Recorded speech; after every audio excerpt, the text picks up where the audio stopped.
ಯೋ guys, ಎಲ್ಲರೂ ಹೇಗಿದ್ದೀರಾ? ಎಲ್ಲರೂ ಖಂಡಿತ ಚೆನ್ನಾಗಿರ್ತೀರಾ ಅಂತ ನಾನು ನಂಬ್ತೇನೆ. ಇವತ್ತು ನಾನು ನಿಮಗಾಗಿ ಏನು ಗುರು ಮೂವಿ ಇದು ತುಂಬಾನೇ ಚೆನ್ನಾಗಿತ್ತಲ್ಲ ಅಂತ ಫೀಲಿಂಗ್ ಅನ್ನು ಕೊಡುವ ಒಂದು ವಿಚಿತ್ರವಾದ ಜಾಂಬಿ ಮೂವಿಯನ್ನೇ ತಂದಿದ್ದೀನಿ. ಅದು ಏನು ಅಂದ್ರೆ ಇಡೀ ವರ್ಲ್ಡ್ ಪೂರ್ತಿ ಇರ್ತಾ ಇರುವ ಜನರ ಪಾಪ್ಯುಲೇಷನ್ ಎಲ್ಲರೂ ಜಾಂಬಿಯಾಗಿ ಚೇಂಜ್ ಆಗ್ಬಿಟ್ಟಿದ್ದಾರೆ. ಇನ್ನ 4-5 ಜನರು ಮಾತ್ರವೇ ನಾರ್ಮಲ್ ಮನುಷ್ಯರಾಗಿರ್ತಿದ್ದಾರೆ. ಅದರಲ್ಲಿ ನಮ್ಮ ಹೀರೋ ಮತ್ತೆ ಹೀರೋಯಿನ್ ಒಬ್ಬರು. ಸೊ ಈ ವರ್ಲ್ಡ್ ಜೊತೆ ಕಾಂಟ್ಯಾಕ್ಟ್ ಅಲ್ಲಿ ಇದ್ರೆ ಹೇಗೂ ನಾವೇ ಜಾಂಬಿಯಾಗಿ ಚೇಂಜ್ ಆಗ್ಬಿಡ್ತೀವಿ ಅಂತ ಅನ್ಕೊಂಡ ನಮ್ಮ ಹೀರೋಯಿನ್ ಮತ್ತೆ ಹೀರೋ ಯಾರು ಇಲ್ಲದೆ ಇರುವ ಒಂದು ಲೋನ್ಲಿ ಐಲ್ಯಾಂಡ್ ಗೆ ಹೋಗ್ಬಿಡೋಣ ಅಂತ ಅನ್ಕೋತಾರೆ. ಸೊ ಜಾಂಬಿಗಳ ಹತ್ರ ಸಿಗಾಕೊಳ್ದೆ ಸೇಫ್ ಆಗಿ ಐಲ್ಯಾಂಡ್ ಗೆ ಹೋಗಿ ಇವರಿಬ್ಬರು ಸೇರಿದ್ರ ಇಲ್ಲ ಇವ್ರುಗಳೇ ಜಾಂಬಿ ಹತ್ರ ಸಿಗಾಕೊಂಡು ಜಾಂಬಿ ಜೊತೆ ಜಾಂಬಿಯಾಗಿ ಚೇಂಜ್ ಆಗ್ಬಿಟ್ರು ಅನ್ನೋದೇ ಇಡೀ ಮೂವಿಯ ಕತೆ. ಮೂವಿಯ ಹೆಸರು it stains the sands red. So ನೋಡೋಕೆ ಮುಂಚೆ ಸಬ್ಸ್ಕ್ರೈಬ್ ಮಾಡದೇ ಇರೋರು ಸಬ್ಸ್ಕ್ರೈಬ್ ಮಾಡ್ಕೊಳ್ಳಿ, ಮರಿಯದೆ ಈ ವಿಡಿಯೋಗೆ ಒಂದು ಲೈಕ್ ಅನ್ನು ಕೊಡಿ. ಸರಿ, ಓಕೆ, ಇವಾಗ ಕತೆ ಒಳಗಡೆ ಹೋಗೋಣ. ಓಪನಿಂಗ್ ಸೀನ್ ಅಲ್ಲಿ ಇಡೀ ವರ್ಲ್ಡ್ ಪೂರ್ತಿ ಕ್ರೂರವಾದ ಜಾಂಬಿ ವೈರಸ್ ಸ್ಪ್ರೆಡ್ ಆಗಿ ಎಲ್ಲ ಜನರು ಜಾಂಬಿಗಳಾಗಿ ಚೇಂಜ್ ಆಗ್ತಿದ್ದಾರೆ. ಹಾಗಿರ್ಬೇಕಾದ್ರೆ ಯಾರ ಬಗ್ಗೆನೂ ಕೇರ್ ಮಾಡದೇ ಇರುವ ನಮ್ಮ ಹೀರೋಯಿನ್ ಅವರ ಊರಿನಿಂದ ತಪ್ಪಿಸಿಕೊಂಡು ಸಹಾರಾ ಡೆಸರ್ಟ್ ಗೆ ಆ ಕಡೆ ಇರ್ತಾ ಇರುವ ಒಂದು ಏರ್ ಫೀಲ್ಡ್ ಗೆ ಹೋಗಿ ಅಲ್ಲಿರುವ ಒಂದು ಚಿಕ್ಕ ಪ್ಲೇನ್ ಅನ್ನ ತಗೊಂಡು ಸಮುದ್ರದ ಮಧ್ಯದಲ್ಲಿ ಇರ್ತಾ ಇರುವ ಒಂದು ಐಲ್ಯಾಂಡ್ ಗೆ ತಪ್ಪಿಸಿಕೊಂಡು ಹೋಗೋಣ ಅಂತ ಅವಳ ಬಾಯ್ ಫ್ರೆಂಡ್ ನಿಕ್ ಜೊತೆ ಸೇರಿ ಸಿಕ್ಕಾಪಟ್ಟೆ ಸ್ಪೀಡ್ ಆಗಿ ಕಾರಲ್ಲಿ ಹೋಗ್ತಿರ್ತಾಳೆ ನಮ್ಮ ಹೀರೋಯಿನ್. ರೇಡಿಯೋದಲ್ಲಿ ಜಾಂಬೀಸ್ ಗಳ ಬಗ್ಗೆ ಅಪ್ಡೇಟ್ಸ್ ಬರ್ತಿರುತ್ತೆ, ಆದ್ರೆ ಅದನ್ನ ಕೂಡ ಸರಿಯಾಗಿ ಕಿವಿಗೆ ಹಾಕೊಳ್ತೆ ರೇಡಿಯೋವನ್ನೇ ಆಫ್ ಮಾಡಿ ಬಿಡ್ತಾಳೆ ಹೀರೋಯಿನ್. ಇವಾಗ ಡೆಸರ್ಟಿನ ಮಧ್ಯದಲ್ಲಿ ಟ್ರಾವೆಲ್ ಅನ್ನ ಮಾಡಿ ಹೋಗ್ತಿರ್ಬೇಕಾದ್ರೆ ಅದು ನಮ್ಮ ಹೀರೋಯಿನ್ ಗೆ ಸೆಟ್ ಆಗ್ತಿಲ್ಲ, ಆದ್ರಿಂದ ವಾಮಿಟ್ ಬರೋ ರೀತಿ ಆಗ್ತಿರುತ್ತೆ. ಸೊ ಬಾಯ್ ಫ್ರೆಂಡ್ ನಿಕ್ಕು ಕಾರನ್ನ ರೋಡ್ ಸೈಡ್ ಗೆ ಸ್ಟಾಪ್ ಮಾಡ್ತಾನೆ. ಇವಳು ಕಾರನ್ನ ಬಿಟ್ಟು ಕೆಳಗಡೆ ಇಳಿದಿದ್ದ ತಕ್ಷಣವೇ ವಾ ವಾ ಅಂತ ಭಯಂಕರವಾಗಿ ವಾಮಿಟ್ ಅನ್ನ ಮಾಡ್ಕೊತಾಳೆ. ನಂತರ ಮತ್ತೆ ಬಂದು ಅವಳು ಕಾರಿಗೆ ಹತ್ಕೊಂಡಿದ್ದ ತಕ್ಷಣವೇ ಕಾರನ್ನ ಸ್ಟಾರ್ಟ್ ಮಾಡ್ತಾನೆ ನಿಕ್ಕು. ಆದ್ರೆ ಆ ಕಾರಿನ ಟೈರ್ ಆ ಡೆಸರ್ಟ್ ಮರ್ಳಲ್ಲಿ ಸಿಗಾಕೊಬಿಡುತ್ತೆ. ಅವನು ಗಾಡಿಯನ್ನ ರೈಸ್ ಮಾಡ್ತಾ ಮಾಡ್ತಾ ಟೈರ್ ಇನ್ನವೇ ಡೀಪ್ ಆಗಿ ಸಿಗಾಕೊತಿರುತ್ತೆ. ಸೊ ಇಬ್ಬರುವೆ ಕಾರನ್ನ ಬಿಟ್ಟು ಕೆಳಗಡೆ ಇಳಿದು ಏನಾಯ್ತು ಅಂತ ನೋಡಿದ್ರೆ ಟೈರ್ ಚೆನ್ನಾಗಿ ಸಿಗಾಕೊಬಿಟ್ಟಿರುತ್ತೆ. ಆವಾಗ ನಿಕ್ಕು ಹೀರೋಯಿನ್ ಹತ್ರ ಆ ಏರ್ ಫೀಲ್ಡ್ ಇಲ್ಲಿಂದ 30 ಕಿಲೋಮೀಟರ್ ದೂರ ಇರಬೇಕು ಅಷ್ಟೇನೆ, ಬಾ ಇಲ್ಲಿಂದ ನಾವು ನಡ್ಕೊಂಡೇ ಹೋಗ್ಬಿಡೋಣ ಅಂತ ಸುಮ್ನೆ ತಮಾಷೆಗೆ ಕೇಳ್ತಾನೆ. ಅದಕ್ಕೆ ಹೀರೋಯಿನ್ ಏನು 30 ಕಿಲೋಮೀಟರ್ ಇಲ್ಲಿಂದ ನಡೆದೇ ಹೋಗೋದಾ ಅಂತ ಅವಳಿಗೆ ಕಿಂಡಲ್ ಆಗಿ ಮಾತಾಡ್ತಿರ್ತಾಳೆ. ಆವಾಗ ಬಾಯ್ ಫ್ರೆಂಡ್ ನಿಕ್ಕು ರೋಡ್ ಮಧ್ಯದಲ್ಲಿ ನಿಂತು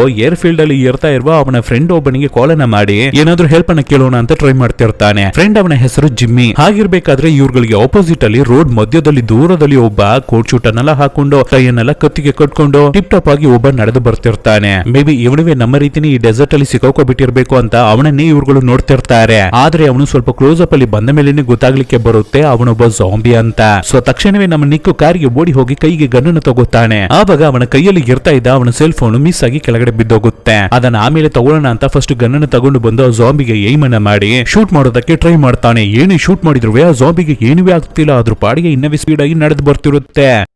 ಆವಾಗ್ಲೇ ನಮ್ಮ ಹೀರೋಯಿನ್ ಕಾರಲ್ಲಿ ಬರ್ತಿರ್ಬೇಕಾದ್ರೆ ರೇಡಿಯೋದಲ್ಲಿ ಜಾಂಬಿಗಳ ಬಗ್ಗೆ ಅನೌನ್ಸ್ಮೆಂಟ್ ಅನ್ನ ಮಾಡ್ತಿದ್ರಲ್ವಾ, ಅದನ್ನ ಅರ್ಧಂಬರ್ಧ ಕೇಳಿಸ್ಕೊಂಡಿರ್ತಾಳೆ. ಆದ್ರಿಂದ ಇವಾಗ ಬಾಯ್ ಫ್ರೆಂಡ್ ನಿಕ್ಕಿಗೆ ಜಾಂಬಿಯ ತಲೆಗೆ ಏಯ್ ಮಾಡಿ ಶೂಟ್ ಮಾಡು ಅಂತ ಕಿರ್ಚ್ಕೊತಾಳೆ. ಫಸ್ಟ್ ಬುಲೆಟ್ ಮಿಸ್ ಆಗುತ್ತೆ, ಸೆಕೆಂಡ್ ಬುಲೆಟ್ ಶೋಲ್ಡರ್ ಗೆ ಏಟ್ ಆಗುತ್ತೆ, ಆದ್ರೆ ಥರ್ಡ್ ಬುಲೆಟ್ ಆ ಜಾಂಬಿ ಎದೆಗೆನೆ ಹೊಡಿಬೇಕಾದ್ರೆ ಆ ಜಾಗದಲ್ಲಿ ತುಪ್ಪಕ್ಕಂತ ಬಿದ್ಕೊಳ್ಳುತ್ತೆ ಆ ಜಾಂಬಿ. ರೇಡಿಯೋದಲ್ಲಿ ಹೇಳಿದಷ್ಟು ಈ ಜಾಂಬಿಗಳಿಗೆ ಅಷ್ಟೇನು ಬಿಲ್ಡಪ್ ಎಲ್ಲ ಇಲ್ಲ, ಇದು ಈಸಿಯಾಗಿ ಸತ್ತೋಗ್ಬಿಡ್ತು ಅಂತ ಇಬ್ಬರುವೆ ಖುಷಿಯಾಗಿ ಎಂಜಾಯ್ ಮಾಡಿ ಜಂಪ್ ಮಾಡಿ ಕಿರ್ಚ್ಕೊತಿರ್ತಾರೆ. ಆದ್ರೆ ಸ್ವಲ್ಪ ಹೊತ್ತಿನಲ್ಲಿ ಆ ಜಾಂಬಿ ಮತ್ತೆ ಎದ್ದು ನಮ್ಮ ಹುಡುಗರ ಹತ್ರ ನಡೆದು ಬರೋದಕ್ಕೆ ಶುರು ಮಾಡುತ್ತೆ. ಮತ್ತೆ ಅದರ ತಲೆಗೆ ಶೂಟ್ ಮಾಡು ಅಂತ ಕಿರ್ಚ್ಕೋತಾಳೆ ನಮ್ಮ ಹೀರೋಯಿನ್. ನಿಕ್ಕುವೆ ಆ ಜಾಂಬಿ ತಲೆಗೆ ಶೂಟ್ ಮಾಡೋದಕ್ಕೆ ಟ್ರೈ ಮಾಡ್ತಾನೆ. ಆದ್ರೆ ಆ ಬುಲೆಟ್ ಆ ಜಾಂಬಿ ಕಿವಿಗೆ ಹೊಡೆದು ಹೋಗ್ಬಿಡುತ್ತೆ. ಬುಲೆಟ್ ಅನ್ನ ವೇಸ್ಟ್ ಮಾಡೋದು ಬೇಡ ಅಂತ ಜಾಂಬಿ ಹತ್ರ ಬರೋವರೆಗೂ ವೇಟ್ ಮಾಡ್ತಾನೆ ನಿಕ್ಕು. ಅದೇ ತರ ಅದು ತುಂಬಾನೇ ಹತ್ರ ಬಂದ ಮೇಲೆ ಅದರ ತಲೆಗೆ ಏಮ್ ಅನ್ನ ಮಾಡಿ ಟ್ರಿಗರ್ ಅನ್ನ ಪ್ರೆಸ್ ಮಾಡ್ತಾನೆ. ಆದ್ರೆ ಗನ್ ಅಲ್ಲಿ ಬುಲೆಟ್ಸ್ ಖಾಲಿ ಆಗ್ಬಿಟ್ಟಿರುತ್ತೆ. ಸೊ ಸ್ವಲ್ಪ ಕೂಡ ಯೋಚನೆ ಮಾಡದೇ ಇರುವ ನಮ್ಮ ಹುಡುಗರು ಬೇಗ ಬೇಗ ಅಲ್ಲಿಂದ ಓಡಿ ಹೋಗಿ ಕಾರಿಗೆ ಹತ್ಕೋತಾರೆ. ಕಾರ್ ವಿಂಡೋಸ್ ಎಲ್ಲವನ್ನು ಕ್ಲೋಸ್ ಮಾಡ್ಕೊಂಡು ಮತ್ತೆ ಕಾರನ್ನ ಸ್ಟಾರ್ಟ್ ಮಾಡೋದಕ್ಕೆ ಟ್ರೈ ಮಾಡ್ತಾನೆ. ಆದ್ರೆ ಅದು ಯಾವುದೇ ರೀತಿಯ ಪ್ರಯೋಜನವೂ ಇಲ್ಲ, ಕಾರು ಆಲ್ರೆಡಿ ಮಡ್ಡಲ್ಲಿ ಸಿಗೋಬಿಟ್ಟಿದೆಯಲ್ಲ. ಇವಾಗ ಜಾಂಬಿ ಕಾರ್ ಹತ್ರ ಬಂದು ಕಾರ್ ವಿಂಡೋ ಗ್ಲಾಸ್ ಗೆ ಹೊಡಿತಿರುತ್ತೆ. ಅದು ಗ್ಲಾಸ್ ಅನ್ನ ಮಾತ್ರ ಹೊಡೆದಾಕ್ಬಿಟ್ರೆ ಅಷ್ಟೇ ನಮ್ಮ ಕತೆನೆ ಮುಗ್ದೋಗುತ್ತೆ ಅಂತ ಇಬ್ಬರುವೆ ತುಂಬಾನೇ ಗಾಬರಿ ಆಗ್ತಿರ್ತಾರೆ. ಆ ಜಾಂಬಿ ಇಲ್ಲಿಂದ ಹೋಗ್ಬಿಡುತ್ತಾ ಅಂತ ಹೆದರಿ ಕಾರ್ ಒಳಗಡೆನೆ ಕೂತು ಅದನ್ನೇ ನೋಡ್ತಿರ್ತಾರೆ. ಹಾಗೆ ರಾತ್ರಿನೇ ಆಗ್ಬಿಡುತ್ತೆ. ಆದ್ರೆ ಆ ಜಾಂಬಿ ಅಲ್ಲಿಂದ ಹೋಗದೆ ಅದೇ ಪೊಸಿಷನ್ ಅಲ್ಲಿ ಅದೇ ರೀತಿ ನಿಂತಿರುತ್ತೆ. ನೀನು ಮಾತ್ರ ಸೆಲ್ ಫೋನ್ ಅನ್ನು ಹೊರಗಡೆ ಹಾಕ್ತಾ ಇದ್ದಿದ್ರೆ ಇಷ್ಟೊತ್ತಿಗೆ ಯಾರಿಗಾದ್ರೂ ನಾವು ಕಾಲ್ ಅನ್ನ ಮಾಡಿ ಹೆಲ್ಪ್ ಅನ್ನ ಕೇಳಬಹುದಾಗಿತ್ತು ಅಂತ ನಮ್ಮ ಹೀರೋಯಿನ್ ನಿಕ್ ಜೊತೆ ಮಾತಾಡ್ತಾನೆ ಇರ್ಬೇಕಾದ್ರೆ ಸಡನ್ ಆಗಿ ನೋಡಿದ್ರೆ ಮುಂದೆ ಆ ಜಾಂಬಿಯನ್ನ ಕಾಣ್ತಿಲ್ಲ, ಅದು ಅಲ್ಲಿಂದ ಹೋಗ್ಬಿಟ್ಟಿದೆ. ಕಾರಿನ ಹೆಡ್ಲೈಟ್ ಅನ್ನ ಆನ್ ಮಾಡಿ ನೋಡ್ತಾರೆ. ಆ ಜಾಂಬಿ ಆ ಜಾಗದಲ್ಲಿ ಇರೋ ರೀತಿ ಕಾಣ್ತಿಲ್ಲ. ಬೇರೆ ಎಲ್ಲಾದ್ರೂ ಇಲ್ಲೇನೆ ಹತ್ರ ಇರ್ತಿದ್ಯಾ ಅಂತ ಟಾರ್ಚ್ ಅನ್ನು ಹೊಡೆದು ಸುತ್ತಮುತ್ತ ಹುಡುಕಿ ನೋಡ್ತಾರೆ. ಆದ್ರೆ ಎಲ್ಲೇ ಹುಡುಕಿದ್ರು ಆ ಜಾಂಬಿಯನ್ನ ಕಾಣ್ತಿಲ್ಲ. ಸರಿ, ಓಕೆ, ಮತ್ತೆ ಆ ಜಾಂಬಿ ಜಾಗಕ್ಕೆ ಬರೋಷ್ಟರಲ್ಲಿ ಹೊರಗಡೆ ಬಿದ್ದಿರುವ ಫೋನ್ ಅನ್ನು ನಾವು ತಗೊಂಡ್ ಬಂದ್ಬಿಡೋಣ ಅಂತ ಕೈಗೆ ಟಾರ್ಚ್ ಲೈಟ್ ಅನ್ನ ತಗೊಂಡು ಕಾರನ್ನ ಬಿಟ್ಟು ಕೆಳಗಡೆ ಇಳಿದು ಆ ಸೆಲ್ ಫೋನ್ ಅನ್ನು ಹುಡುಕ್ತಾರೆ. ಆವಾಗ ನಮ್ಮ ಹೀರೋಯಿನ್ ಅವಳ ಕಣ್ಣಿಗೆ ಒಂದು ಜಾಗದಲ್ಲಿ ಆ ಮೊಬೈಲ್ ಫೋನ್ ಬಿದ್ದಿರೋದು ಕಾಣುತ್ತೆ. ಹೇ, ನಾನು ಆ ಮೊಬೈಲ್ ಫೋನ್ ಅನ್ನ ಕಂಡಿಡ್ದ್ಬಿಟ್ಟೆ ಅಂತ ಅಂತ ಜಾಲಿಯಾಗಿ ಕಿರ್ಚ್ಕೊಂಡು ನಮ್ಮ ಹೀರೋಯಿನ್ ನಿಕ್ಕಿನ ಮೇಲೆ ಟಾರ್ಚ್ ಲೈಟ್ ಅನ್ನ ಹೊಡಿತಾಳೆ. ಆಗಿರ್ಬೇಕಾದ್ರೆ ಸಡನ್ ಆಗಿ ಆ ಜಾಂಬಿ ಎಲ್ಲಿಂದ ಬಂತ ಏನೋ ಗೊತ್ತಿಲ್ಲ, ನಿಕ್ಕಿ ಅವನ ಹಿಂದೆ ಬಂದು ಅವನನ್ನ ಹಿಡಿದು ಅವನ ಕತ್ತನ್ನು ಜೋರಾಗಿ ಕಚ್ಬಿಡುತ್ತೆ. ನಮ್ಮ ಹೀರೋಯಿನ್ ತುಂಬಾನೇ ಹೆದರಿ ಮತ್ತೆ ಕಾರಿಗೆ ಓಡಿ ಹೋಗಿ ಹತ್ಕೋತಾಳೆ. ತುಂಬಾನೇ ಹೆದರಿ ಇರುವ ನಮ್ಮ ಹೀರೋಯಿನ್ ವಾಟರ್ ಬಾಟಲ್ಸ್ ಎಲ್ಲವನ್ನೂ ಒಂದು ಬ್ಯಾಗಿಗೆ ಹಾಕೊಂಡೆ ಹೊರಗಡೆ ಆ ಜಾಂಬಿ ನಿಕ್ಕವನ ಬಾಡಿಯನ್ನ ಏನನ್ನ ಮಾಡ್ತಿದೆ ಅನ್ನೋದನ್ನು ನೋಡ್ತಿರ್ತಾಳೆ. ಆ ಜಾಂಬಿ ಹೆಡ್ಲೈಟಿನ ಬೆಳಕಲ್ಲಿ ನಿಕ್ಕವನ ಹೊಟ್ಟೆಯಿಂದ ಬೋಟಿಯನ್ನು ಹೊರಗಡೆ ತೆಗೆದು ಏನು ನೂಡಲ್ಸ್ ಅನ್ನ ತಿನ್ನೋ ರೀತಿ ರುಚಿಸಿ ತಿಂತಿರುತ್ತೆ. ಅದನ್ನು ನೋಡಿ ಇನ್ನವೇ ಹೆದರಿದ ನಮ್ಮ ಹೀರೋಯಿನ್ ಬೇಗ ಇಬ್ಬರ ಬ್ಯಾಗ್ ಅನ್ನು ತಗೊಂಡು ಕಾರಲ್ಲಿ ಇರ್ತಿರುವ ಥಿಂಗ್ಸ್ ಎಲ್ಲವನ್ನ ಬ್ಯಾಗಿಗೆ ತುಂಬಿಸಿ ಪ್ಯಾಕ್ ಅನ್ನ ಮಾಡ್ತಿರ್ತಾಳೆ. ಮತ್ತೆ ಸ್ವಲ್ಪ ಹೊತ್ತು ಬಿಟ್ಟು ಮುಂದೆ ನೋಡ್ಬೇಕಾದ್ರೆ ಆ ಜಾಂಬಿಯನ್ನ ಜಾಗದಲ್ಲಿ ಕಾಣ್ತಿಲ್ಲ. ಟಾರ್ಚ್ ಅನ್ನು ಹೊಡೆದು ಹೊರಗಡೆ ಹುಡುಕ್ತಿರ್ತಾಳೆ ನಮ್ಮ ಹೀರೋಯಿನ್. ಹಾಗಿರ್ಬೇಕಾದ್ರೆ ಸಡನ್ ಆಗಿ ಆ ಜಾಂಬಿ ಕಾರ್ ಹತ್ರ ಬಂದು ನಮ್ಮ ಹೀರೋಯಿನ್ ಅನ್ನ ಹೆದರ್ಸುತ್ತೆ. ಅವಳನ್ನ ಅಟ್ಯಾಕ್ ಮಾಡೋದಕ್ಕೆ ಟ್ರೈ ಮಾಡುತ್ತೆ. ಆವಾಗ ನಮ್ಮ ಹೀರೋಯಿನ್ ಅದಕ್ಕೆ ಕಿಕ್ ಮಾಡಿ ದೂರ ತಳ್ಬಿಟ್ಟು 2 ಬ್ಯಾಗ್ಸ್ ಅನ್ನು ಕೈಗೆ ತಗೊಂಡು ಎರ್ರಾ ಬೆರಿ ಆ ಡೆಸರ್ಟ್ ಅಲ್ಲಿ ಓಡಿ ಹೋಗ್ತಾಳೆ. ಟಾರ್ಚ್ ಅನ್ನು ಹೊಡ್ಕೊಂಡೆ ಮುಂದೆ ಎದ್ದು ಬಿದ್ದು ಓಡಿ ಹೋಗ್ತಾನೆ ಇರ್ತಾಳೆ. ಸ್ವಲ್ಪ ದೂರ ಓಡಿ ಬಂದು ಒಂದು ಜಾಗದಲ್ಲಿ ಕೂತು ಈ ರೀತಿ ಅಲೋನಾಗಿ ಬಂದು ಈ ಡೆಸರ್ಟ್ ಅಲ್ಲಿ ನಾವು ಸಿಗೋಕೆ ಬಿಟ್ಟಿದೀವಲ್ಲ, ಅಷ್ಟೇ ನಮ್ಮ ಕತೆ ಮುಗಿತು ಅಂತ ತುಂಬಾನೇ ಫೀಲ್ ಮಾಡಿ ಅಳ್ತಿರ್ತಾಳೆ. ಅದೇ ಸಮಯದಲ್ಲಿ ಯಾವಾಗ ಬೇಕಾಗಿದ್ರು ಆ ಜಾಂಬಿ ಇಲ್ಲಿಗೆ ಬಂದ್ಬಿಡ್ಬೋದಲ್ಲ ಅಂತ ಹೆದರಿ ಸುತ್ತಮುತ್ತ ನೋಡ್ತಾನೆ ಇರ್ತಾಳೆ. ರಾತ್ರಿ ಪೂರ್ತಿ ನಿದ್ದೆ ಮಾಡದೆ ಆ ಜಾಗದಲ್ಲಿ ಹಾಗೆ ಫ್ರೀಸ್ ಆಗಿ ಕೂತಿರ್ತಾಳೆ ಹೆದರ್ಕೊಂಡೆ. ನೆಕ್ಸ್ಟ್ ದಿನ ಬೆಳಗ್ಗೆ ಆಗುತ್ತೆ. ಕಣ್ಣಿಗೆ ಕಾಣುವಷ್ಟು ದೂರಕ್ಕೂ ಯಾವುದೇ ರೀತಿ ಅನಿಮಲ್ಸ್ ಅನ್ನು ಕಾಣ್ತಿಲ್ಲ, ಪಕ್ಷಿಗಳನ್ನ ಕೂಡ ಕಾಣ್ತಿಲ್ಲ. ಇವಾಗ ಎಲ್ಲಿರ್ತಿದೀವಿ, ಯಾವ ಕಡೆ ಹೋಗ್ಬೇಕು ಅಂತ ಕೂಡ ನಮ್ಮ ಹೀರೋಯಿನ್ಗೆ ಏನುವೇ ಗೊತ್ತಾಗ್ತಿಲ್ಲ. ಸೊ ನಿಕ್ ಅವನ ಫೋನ್ ಇಂದ ಜಿಮ್ಮಿ ಅವನಿಗೆ ಕಾಲ್ ಅನ್ನ ಮಾಡಿ, ನಿಕ್ ಇವಾಗ ಅಫೆಕ್ಟ್ ಆಗ್ಬಿಟ್ಟಿದ್ದಾನೆ ಅಲ್ವಾ, ಅದ್ರ ಬಗ್ಗೆ ಅವನ ಹತ್ರ ಹೇಳ್ಕೊಳ್ತೆ. ನಾವು ಕಾರಲ್ಲಿ ಸ್ಪೀಡ್ ಆಗಿ ಬರ್ತಿದ್ವಿ, ಅರ್ಧ ದಾರಿಯಲ್ಲಿ ಸಡನ್ ಆಗಿ ಬ್ರೇಕ್ ಡೌನ್ ಆಗ್ಬಿಟ್ಟಿದೆ, ಇವಾಗ ಏನಾದ್ರೂ ಹೆಲ್ಪ್ ಅನ್ನ ಮಾಡಿ ನಮಗೆ ಅಂತ ಹೇಳಿ ಕೇಳ್ಕೊತಾವಳೆ. ಆದ್ರೆ ಅದಕ್ಕೆ ಜಿಮ್ಮಿ ಪ್ಲೇನ್ ಇವಾಗ ರಿಪೇರ್ ಆಗ್ಬಿಟ್ಟಿದೆ, ಅದನ್ನ ರೆಡಿ ಮಾಡೋದ್ರಲ್ಲಿ ನಾವ್ ಇವಾಗ ತುಂಬಾನೇ ಬಿಸಿ ಆಗಿರ್ತಿದೀವಿ, ಆದ್ರಿಂದ ನೀವೇನೆ ಹೇಗಾದ್ರೂ ಕಷ್ಟಪಟ್ಟು ಇಲ್ಲಿಗೆ ಬಂದ್ಬಿಡಿ ಅಂತ ಹೇಳಿ ಫೋನ್ ಅನ್ನ ಕಟ್ ಮಾಡ್ಬಿಡ್ತಾನೆ. ಅದರ ನಂತರ ಬೇರೆ ದಾರಿ ಇಲ್ಲದೆ ಮೊಬೈಲ್ ಅಲ್ಲೇ ಡೈರೆಕ್ಷನ್ ಅನ್ನು ನೋಡ್ಕೊಂಡು ಆ ಮರುಭೂಮಿಯಲ್ಲಿ ಅಷ್ಟು ದೊಡ್ಡ ಡೆಸರ್ಟ್ ಅಲ್ಲಿ ನಡೆಯೋದಕ್ಕೆ ಶುರು ಮಾಡ್ತಾಳೆ ಹುಡುಗಿ. ನಡಿತಾಳೆ ತುಂಬಾ ದೂರ ನಡೆದು ಅವಳಿಗೆ ಇವಾಗ ತುಂಬಾನೇ ಹೊಟ್ಟೆಶ್ವಾಗ್ತಿರುತ್ತೆ. ಬ್ಯಾಗ್ ಅಲ್ಲಿ ತಿನ್ನೋದಕ್ಕೆ ಏನಾದ್ರೂ ಇರ್ತಿದ್ಯಾ ಅಂತ ಹುಡುಕಿ ನೋಡ್ತಾಳೆ. ಆದ್ರೆ ಅದ್ರಲ್ಲಿ ತಿನ್ನೋದಕ್ಕೆ ಏನುವೇ ಇರ್ತಾ ಇಲ್ಲ. ಸೊ ಟೆನ್ಷನ್ ಆಗ್ತಾಳೆ. ಹೆಲ್ತ್ ಇವಾಗ ವೀಕ್ ಆಗಿ ಇರ್ತಾ ಇರೋದ್ರಿಂದ ಆ ಜಾಗದಲ್ಲೇ ಕೂತು ಸ್ವಲ್ಪ ಹೊತ್ತು ರಿಲ್ಯಾಕ್ಸೈಸೇಷನ್ ಅನ್ನ ಮಾಡ್ಬಿಟ್ಟು ಮತ್ತೆ ಎದ್ದು ನಡೆಯೋದಕ್ಕೆ ಶುರು ಮಾಡ್ತಾಳೆ. ಹಾಗಿರ್ಬೇಕಾದ್ರೆ ಸಡನ್ ಆಗಿ ಅವಳ ತಲೆ ಮೇಲೆ 2 ಜೆಟ್ ಪ್ಲೇನ್ ಹಾರಿ ಹೋಗುತ್ತೆ. ಅದನ್ನ ನೋಡಿ ನನ್ನನ್ನ ಕಾಪಾಡಿ ಅಂತ ಕಿರ್ಚ್ಕೊಂಡು ಓಡಿ ಹೋಗ್ತಾಳೆ. ಆದ್ರೆ ಆ ಜೆಟ್ ಪ್ಲೇನ್ಸ್ ಎಷ್ಟು ಸ್ಪೀಡ್ ಆಗಿ ಹೋಗುತ್ತೆ ಅದು. ಸೊ ಇವಳನ್ನ ಕೇರ್ ಮಾಡದೆ ಸ್ಪೀಡ್ ಆಗಿ ಹೋಗ್ಬಿಡ್ತವೆ. ಇದ್ರಲ್ಲಿ ಸಿಕ್ಕಾಪಟ್ಟೆ ಟೆನ್ಷನ್ ಆಗ್ಬಿಡ್ತಾಳೆ ನಮ್ಮ ಹೀರೋಯಿನ್. ನಂತರ ಆವತ್ತಿನ ದಿನ ರಾತ್ರಿನೇ ಆಗ್ಬಿಡುತ್ತೆ. ಸೊ ಕತ್ತಲೆಯಲ್ಲಿ ಒಂದು ಜಾಗದಲ್ಲಿ ಬೆಂಕಿಯನ್ನ ಇಟ್ಟು ಆ ಬೆಳಕಿನಲ್ಲಿ ಕೂತಿರ್ತಾಳೆ ಹುಡುಗಿ. ಆವಾಗ ಬ್ಯಾಗ್ ಅಲ್ಲಿರುವ ಥಿಂಗ್ಸ್ ಎಲ್ಲವನ್ನು ಹೊರಗಡೆ ತೆಗೆದಿಟ್ಟು ಕೆಳಗಡೆ ಲೈನ್ ಆಗಿಟ್ಟು ತಿನ್ನೋದಕ್ಕೆ ಏನೆಲ್ಲ ಇರ್ತಿದೆ, ಕುಡಿಯೋದಕ್ಕೆ ಏನೆಲ್ಲ ಇರ್ತಿದೆ, ಇವೆಲ್ಲ ಎಷ್ಟು ದಿನಕ್ಕೆ ಬರ್ಬೋದು ಅಂತ ಕ್ಯಾಲ್ಕುಲೇಷನ್ ಅನ್ನ ಮಾಡ್ತಿರ್ತಾಳೆ. ಅದ್ರಲ್ಲಿ ಇವಳ ಮಗಳ ಒಂದು ಟಾಯ್ ಟಿನ್ ಕೂಡ ಇರುತ್ತೆ. ಚಿಕ್ಕ ಮಕ್ಕಳು 2 ಟಿನ್ ಅಲ್ಲಿ ಹಗ್ಗವನ್ನ ಜಾಯಿಂಟ್ ಮಾಡಿ ದೂರ ನಿಂತು ಫೋನ್ ಅಲ್ಲಿ ಮಾತಾಡೋ ರೀತಿ ಮಾತಾಡಿ ಆಟಾಡ್ತಿರ್ತಾರಲ್ಲ, ಆ ರೀತಿ 2 ಟಿನ್ಸ್ ಅಲ್ಲಿ ಒಂದು ಟಿನ್ ಮಾತ್ರ ಅಲ್ಲಿ ಇರುತ್ತೆ. ಅದನ್ನ ನೋಡಿ ಅವಳ ಮಗಳ ಬಗ್ಗೆ ಯೋಚನೆ ಮಾಡಿ ಕಣ್ಣನ್ನ ಮುಚ್ಚಿ ಫೀಲ್ ಮಾಡ್ತಿರ್ತಾಳೆ. ಆವಾಗ ಅವಳ ಹಿಂದೆ ಯಾರು ನಡೆದು ಬರೋ ರೀತಿ ಸದ್ದಾಗ್ತಿರುತ್ತೆ. ಸೊ ಫಟ್ ಅಂತ ಹಿಂದೆ ತಿರುಗಿ ನೋಡ್ತಾಳೆ. ನೋಡಿದ್ರೆ ಸಡನ್ ಆಗಿ ಆ ಜಾಂಬಿ ತುಂಬಾನೇ ಹತ್ರ ಬಂದ್ಬಿಟ್ಟಿದೆ. ಇವಳು ಎದ್ದೇಳೋ ಅಷ್ಟರಲ್ಲಿ ಆ ಜಾಂಬಿ ಇವಳ ಮೇಲೆ ಬಿದ್ದು ಅವಳನ್ನ ಕಚ್ಚೋದಕ್ಕೆ ಟ್ರೈ ಮಾಡ್ತಿರುತ್ತೆ. ಅದರ ಹತ್ರ ತುಂಬಾನೇ ಕಷ್ಟಪಟ್ಟು ಹೋರಾಡಿ ಅದನ್ನ ಹೇಗೋ ಕೆಳಗಡೆ ತಳ್ಬಿಟ್ಟು ಅಲ್ಲಿಂದ ಎಸ್ಕೇಪ್ ಆಗಿ ಮುಂದೆ ಓಡಿ ಬಂದ್ಬಿಡ್ತಾಳೆ. ಅಲ್ಲಿ ಒಂದು ದೊಡ್ಡ ಬಂಡೆ ಇರುತ್ತೆ, ಅದ್ರ ಮೇಲೆ ಹತ್ತಿ ಕೂತ್ಕೋತಾಳೆ. ಅವಳು ಕೂತಿರುವ ಜಾಗ ಇವಾಗ ತುಂಬಾನೇ ಕತ್ತಲೆಯಾಗಿರ್ತಿದೆ. ಇಲ್ಲಿಂದ ಅವಳು ಬೆಂಕಿ ಕಚ್ಚಿಟ್ಟಿರುವ ಜಾಗವನ್ನು ನೋಡ್ಬೇಕಾದ್ರೆ ಜಾಂಬಿಯನ್ನ ಅಲ್ಲಿ ತಾನೇ ಕೆಳಗಡೆ ತಳ್ಳಿ ಬಿಟ್ಬಿಟ್ಟು ಬಂದಿದ್ದು. ಇವಾಗ ಆ ಜಾಗದಲ್ಲಿ ಜಾಂಬಿಯನ್ನ ಕಾಣ್ತಿಲ್ಲ. ಹಿಂದೆಯಿಂದ ಬಂದ್ಬಿಡುತ್ತ ಏನೋ ಅಂತ ಹಿಂದೆ ತಿರುಗಿ ನೋಡಿ ಹೆದರಿ ಕೂತಿರ್ತಾಳೆ. ಹೆಲ್ತ್ ಕಂಡೀಷನ್ ಬೇರೆ ಸರಿ ಇಲ್ಲ, ತುಂಬಾ ದೂರ ಬೇರೆ ನಡೆದು ಬಂದಿದ್ದಾಳೆ. ಆದ್ರಿಂದ ತುಂಬಾನೇ ಟಯರ್ಡ್ ಆಗಿರ್ತಿದ್ದಾಳೆ ಅಲ್ವಾ ನಮ್ಮ ಹೀರೋಯಿನ್. ಸೊ ಅಲ್ಲೇನೆ ಮಲ್ಗೆ ನಿದ್ದೆಯನ್ನೇ ಮಾಡ್ಬಿಡ್ತಾಳೆ. ಬೆಳಗ್ಗೆ ಆಗಿದ ತಕ್ಷಣವೇ ಕಣ್ಣನ್ನ ಬಿಟ್ಟು ಮುಂದೆ ನೋಡಿದ್ರೆ ಅವಳಿಗೆ ಹತ್ರನೇ ಇರುತ್ತೆ ಆ ಜಾಂಬಿ. ಸೊ ಅದನ್ನು ನೋಡಿ ಗಾಬರಿಯಾಗಿ ಎದ್ದೇಳ್ತಾಳೆ ಹೀರೋಯಿನ್. ಆ ಬಂಡೆ ಮೇಲೆ ಹತ್ತೋದಕ್ಕೆ ಗೊತ್ತಿಲ್ಲದೆ ರಾತ್ರಿ ಪೂರ್ತಿ ಈ ಜಾಂಬಿ ಇಲ್ಲೇನೆ ನಿಂತಿದೆ ಅನ್ನೋ ವಿಷಯವನ್ನ ಅರ್ಥ ಮಾಡ್ಕೋತಾಳೆ ಹೀರೋಯಿನ್. ಸರಿ ಇನ್ನೊಂದು ಕಡೆಯಿಂದ ನಾವು ಕೆಳಗಡೆ ಇಳಿದು ಬಿಡೋಣ ಅಂತ ಹೀರೋಯಿನ್ ಅನ್ಕೊಂಡ್ರೆ ನಮ್ಮ ಹೀರೋಯಿನ್ ಯಾವ ಕಡೆ ಎಲ್ಲ ಹೋಗ್ತಾಳೋ ಹಾಗೆ ಅವಳನ್ನ ಫಾಲೋ ಮಾಡಿ ಬರ್ತಿರುತ್ತೆ ಆ ಜಾಂಬಿ. ಅವಳನ್ನ ಹಿಡಿಯೋದಕ್ಕೆ ಟ್ರೈ ಮಾಡ್ತಿರುತ್ತೆ. ಆ ಜಾಂಬಿಗೆ ಇವಾಗ ತುಂಬಾನೇ ಹೊಟ್ಟೆಶ್ವಾಗ್ಬಿಟ್ಟಿದೆ ಅನ್ಸುತ್ತೆ. ಚಿಕ್ಕ ಮಕ್ಕಳು ಚಾಕ್ಲೇಟ್ ಗಾಗಿ ಆಸೆ ಪಟ್ಟು ಒಂದ್ ರೀತಿ ಫೀಲಿಂಗ್ಸ್ ಇಂದ ನೋಡ್ತಾರೆ ಅಲ್ವಾ, ನನಗೆ ಅದು ಬೇಕು ಅನ್ನೋ ರೀತಿ. ಆ ರೀತಿ ಈ ಜಾಂಬಿ ನಮ್ಮ ಹೀರೋಯಿನ್ ಅನ್ನು ನೋಡಿ ನನಗೆ ಬೇಕು ಬಾ ನೀನು ಅನ್ನೋ ರೀತಿ ಕೇಳ್ತಿರುತ್ತೆ. ಇವಾಗ ಬೇರೆ ದಾರಿನೇ ಇಲ್ಲ. ಜಾಂಬಿ ಸ್ವಲ್ಪ ದೂರ ಹಿಂದೆ ಹೋದ್ರೆ ಮಾತ್ರವೇ ನಮ್ಮ ಹೀರೋಯಿನ್ ಅವಳ ಕೈಯಲ್ಲಿ ಕೆಳಗಡೆ ಇಳಿಯೋದಕ್ಕೆ ಆಗೋದು. ಸರಿ ಓಕೆ, ಈ ಜಾಂಬಿಗಳಿಗೆ ಅನಿಮಲ್ಸ್ ರೀತಿ 5 ಸೆನ್ಸ್ ಮಾತ್ರವೇ ಇರುತ್ತೆ ಅನ್ಸುತ್ತೆ, ಆದ್ರಿಂದ ಇದನ್ನ ನಾವು ನಾಯಿಯ ರೀತಿ ಟ್ರೀಟ್ ಮಾಡೋಣ ಅಂತ ಯೋಚನೆ ಮಾಡಿದ ನಮ್ಮ ಹೀರೋಯಿನ್ ಒಂದು ಸ್ಟಿಕ್ ಅನ್ನು ದೂರ ಬಿಸಾಕಿ ಅದನ್ನ ತಗೊಂಡು ಬಾ ಅಂತ ಹೇಳಿ ಅದನ್ನ ದೂರ ಕಳ್ಸೋದಕ್ಕಾಗಿ ಟ್ರೈ ಮಾಡ್ತಾಳೆ. ಆದ್ರೆ ಆ ಜಾಂಬಿಯನ್ನು ನೋಡಿದ್ರೆ ಅದು ಅಲ್ಲಿಂದ ಹೋಗ್ತಾನೆ ಇಲ್ಲ. ಆದ್ರಿಂದ ನಮ್ಮ ಹೀರೋಯಿನ್ಗೆ ನಿನ್ನೆ ರಾತ್ರಿ ಓಡಿ ಬರ್ಬೇಕಾದ್ರೇನೆ ಅವಳಿಗೆ ಕಾಲಿಗೆ ಏಟಾಗಿ ರಕ್ತ ಬಂದಿರುತ್ತೆ. ಸೊ ಒಂದು ಚಿಕ್ಕ ಬಟ್ಟೆಯನ್ನು ಯೂಸ್ ಮಾಡಿ ರಕ್ತವನ್ನ ಮೆತ್ತಿ ಅದನ್ನ ಆ ಜಾಂಬಿ ಮುಂದೆ ತೋರಿಸಬೇಕಾದ್ರೆ ಆ ಜಾಂಬಿ ತುಂಬಾನೇ ಎಕ್ಸೈಟೆಡ್ ಆಗಿ ಆ ಅಂತ ಕಿರ್ಚ್ಕೊತಿರುತ್ತೆ. ಅದನ್ನ ತಗೊಳ್ಳೋದಕ್ಕಾಗಿ ಆ ಜಾಂಬಿನ ಅಲ್ಲಿಗೆ ಓಡಿ ಹೋಗುತ್ತೆ. ಆ ಗ್ಯಾಪ್ ಅನ್ನು ಯೂಸ್ ಮಾಡಿ ನಮ್ಮ ಹೀರೋಯಿನ್ ಕೆಳಗಡೆ ಇಳಿಯೋಣ ಅಂತ ಟ್ರೈ ಮಾಡ್ಬೇಕಾದ್ರೆ ಲೆಗ್ಗು ಸ್ಲಿಪ್ ಆಗಿ ಕೆಳಗಡೆ ದುಪ್ ಅಂತ ಬಿದ್ದೋಗ್ತಾಳೆ. ಅವಳ ಬೆನ್ನಿಗೆ ಸರಿಯಾಗಿ ಏಟಾಗ್ಬಿಡುತ್ತೆ. ಅವಳ ಕೈಯಲ್ಲಿ ಹೇಳೋದಕ್ಕೆ ಕೂಡ ಆಗ್ತಿಲ್ಲ, ನೋವಲ್ಲಿ ಕಿರ್ಚ್ಕೊತಿರ್ತಾಳೆ. ಆ ಸದನ ಕೇಳಿ ಜಾಂಬಿ ಅವಳನ್ನ ತುಂಬಾನೇ ಗಾತ್ರದಿಂದ ಅಟ್ಯಾಕ್ ಮಾಡೋದಕ್ಕಾಗಿ ಓಡಿ ಬರ್ತಿರುತ್ತೆ. ಆವಾಗ ನಮ್ಮ ಹೀರೋಯಿನ್ ಆ ನೋವನ್ನ ತಡ್ಕೊಂಡು ಆಲ್ರೆಡಿ ಬೆಂಕಿಯನ್ನು ಕಚ್ಚಿಟ್ಟಿದ್ಲಲ್ವಾ ಆ ಜಾಗಕ್ಕೆ ಓಡಿ ಹೋಗ್ತಿರ್ತಾಳೆ. ಜಾಂಬಿ ನಿಧಾನಕ್ಕೆ ಬರುತ್ತೆ ಅನ್ನೋದ್ರಿಂದ ಅದು ಇಲ್ಲಿಗೆ ಬರೋಷ್ಟರಲ್ಲಿ ಬೇಗ ಬೇಗ ಎಲ್ಲಾ ಥಿಂಗ್ಸ್ ಅನ್ನು ಬ್ಯಾಗಿಗೆ ಹಾಕೊಂಡು ಅಲ್ಲಿಂದ ಹೋಗ್ಬಿಡೋಣ ಅನ್ಕೋಬೇಕಾದ್ರೆ ಒಂದು ವಾಟರ್ ಬಾಟಲ್ ಅನ್ನ ಮಿಸ್ ಮಾಡ್ಕೊಬಿಟ್ಟಿರೋದನ್ನ ನೋಡ್ತಾಳೆ. ಡೆಸರ್ಟ್ ಅಲ್ಲಿ ನೀರು ತುಂಬಾನೇ ಇಂಪಾರ್ಟೆಂಟ್ ಅನ್ನೋದ್ರಿಂದ ಅದನ್ನ ತಗೊಳ್ಳೋಣ ಅಂತ ನೋಡ್ತಾಳೆ. ಆದ್ರೆ ಅಷ್ಟರಲ್ಲಿ ಆ ಜಾಂಬಿ ತುಂಬಾನೇ ಹತ್ರ ಬಂದ್ಬಿಟ್ಟಿರುತ್ತೆ. ಸೊ ಬೇಗನೆ ಓಡಿ ಹೋಗಿ ಆ ಬಾಟಲ್ ನ ಕೈಗೆ ತಗೊಂಡು ನಾನೇನೇ ಗೆದ್ದಿದ್ದು ಅಂತ ಹೇಳಿ ನಗಾಡ್ಕೊಂಡೆ ಜಸ್ಟ್ ಮಿಸ್ ಅಲ್ಲಿ ಆ ಜಾಂಬಿ ಹತ್ರ ಇಂದ ಎಸ್ಕೇಪ್ ಆಗಿ ಓಡಿ ಬರ್ತಿರ್ತಾಳೆ ಹೀರೋಯಿನ್. ಮುಂದೆ ನಡೆದು ಹೋಗ್ತಾನೆ ಇರ್ತಾಳೆ. 10 ಅಡಿ ಡಿಸ್ಟೆನ್ಸ್ ಗ್ಯಾಪ್ ಅಲ್ಲಿ ಆ ಜಾಂಬಿನುವೆ ನಮ್ಮ ಹೀರೋಯಿನ್ ಅನ್ನ ಫಾಲೋ ಮಾಡಿ ಹಿಂದೆನೆ ಗಾತ್ರದಿಂದ ಬರ್ತಿರುತ್ತೆ. ಇವಳು ನಡೆದಿದ್ದು ಸಾಕು, ಸ್ವಲ್ಪ ಹೊತ್ತು ರೆಸ್ಟ್ ಅನ್ನ ತಗೊಳ್ಳೋಣ ಅಂತ ಅನ್ಕೋತಾಳೆ. ಆದ್ರೆ ಜಾಂಬಿ ಹಿಂದೆನೆ ಬರ್ತಿರೋದ್ರಿಂದ ಅದಕ್ಕೆ ತಕ್ಕಿದಂತೆ ತುಂಬಾ ಹೊತ್ತು ರೆಸ್ಟ್ ಅನ್ನ ತಗೊಳ್ದೆ ನೀರನ್ನ ಕುಡಿದ್ಬಿಟ್ಟು ಮುಂದೆ ನಡೆದು ಹೋಗ್ತಾನೆ ಇರ್ತಾಳೆ. ಒಂದು ಸ್ಟೇಜ್ಗೆ ನಂತರ ಅವಳ ಹತ್ರ ಇರ್ತಾ ಇದ್ದ ಸ್ವಲ್ಪ ನೀರು ಮತ್ತೆ ಊಟ ಕೂಡ ಖಾಲಿ ಆಗ್ಬಿಡುತ್ತೆ. ಸೊ ಹೊಟ್ಟೆಶ್ವಲೆ ನಡೆದು ಹೋಗ್ತಿರ್ತಾಳೆ. ಹಾಗಿರ್ಬೇಕಾದ್ರೆ ಆ ಜಾಂಬಿ ಲೆಗ್ಗು ಸ್ಲಿಪ್ ಆಗಿ ಕೆಳಗಡೆ ತುಪ್ಪಕ್ಕಂತ ಬಿದ್ದೋಗುತ್ತೆ. ಅದನ್ನ ನೋಡಿ ನಿನಗೆ ಹಾಗೇನೆ ಬೇಕು ಅಂತ ಟೈಮ್ ಪಾಸ್ ಮಾಡಿ ಕಿಂಡಲ್ ಮಾಡಿ ಹೋಗ್ತಿರ್ತಾಳೆ. ಹಾಗೆ ಹೋಗ್ತಾನೆ ಇರ್ಬೇಕಾದ್ರೆ ದೂರದಲ್ಲಿ ಒಂದು ಮನೆ ಇರುತ್ತೆ. ಸರಿ ಓಕೆ, ಅದ್ರ ಒಳಗಡೆ ಏನಾದ್ರೂ ತಿನ್ನೋದಕ್ಕೆ ಸಿಗ್ಬೋದಾ ಅಂತ ಅದ್ರ ಒಳಗಡೆ ಹುಡುಕಿ ನೋಡೋಣ ಅಂತ ಹೋಗ್ತಾಳೆ. ನೋಡಿದ್ರೆ ಗ್ಲಾಸಸ್ ಎಲ್ಲ ಹೊಡೆದೋಗಿ ಆ ಮನೆನೇ ತುಂಬಾನೇ ಡ್ಯಾಮೇಜ್ ಆಗಿರುತ್ತೆ. ಸರಿ ಓಕೆ, ಬಂದಿದ್ದ ಕೆಲಸವನ್ನ ನೋಡೋಣ ಅಂತ ಮನೆ ಒಳಗಡೆ ಹೋಗಿ ಫುಲ್ಲು ಹುಡುಕಿ ನೋಡ್ತಾಳೆ. ಆದ್ರೆ ಆ ಮನೆ ಒಳಗಡೆ ತಿನ್ನೋದಕ್ಕೆ ಏನುವೇ ಇಲ್ಲ.